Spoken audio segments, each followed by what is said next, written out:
आप साथ दे बहना चलने में, आप साथ दे बहना चलने में, हम राह नहीं बनाएंगे। अधिकारों का जो हनन हुआ है वापस तुम्हें दिलाएंगे, वापस तुम्हें दिलाएंगे। रत्नी फरीदपुर भाग 1 के जनता जिंदाबाद, राजो देवी जिंदाबाद, मितलेश भैया जिंदाबाद, मक्का छाप जिंदाबाद। क्यों पड़े हो चक्कर में? आपका जिला पार्षद कैसा हो? राजो देवी जिंदाबाद, मक्का छाप जिंदाबाद।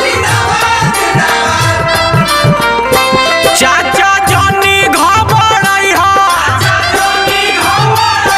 केहू के बात में ना आई हो।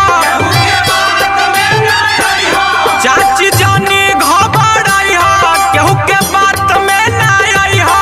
ना भूलाई हो सुन भैया ई सब मैया के, जिला परिषद बनई हो मितलेश भैया के।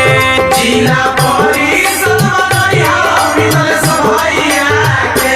रत्नी फरीदपुर भाग 1 के जनता जिंदाबाद, राजो देवी जिंदाबाद, मितलेश भैया जिंदाबाद, मक्का छाप जिंदाबाद। क्यों पड़े हो चक्कर में? आपका जिला पार्षद कैसा हो? राजो देवी जिंदाबाद। गली नाली बनी और बनी स्कूल हो,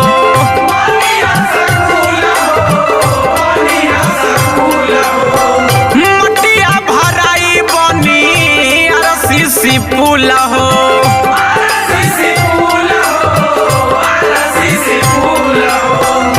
गली नाली बनी और बनी स्कूल हो, मटिया भराई बनी RCC पुल हो। राजो देवी के जीतई हो,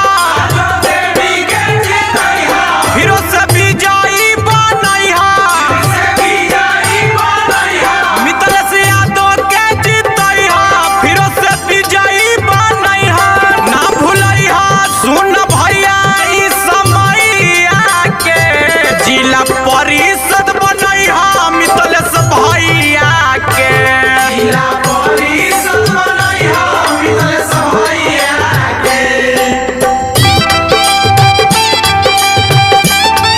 रत्नी फरीदपुर भाग 1 के जनता जिंदाबाद, राजो देवी जिंदाबाद, मितलेश भैया जिंदाबाद, मक्का छाप जिंदाबाद।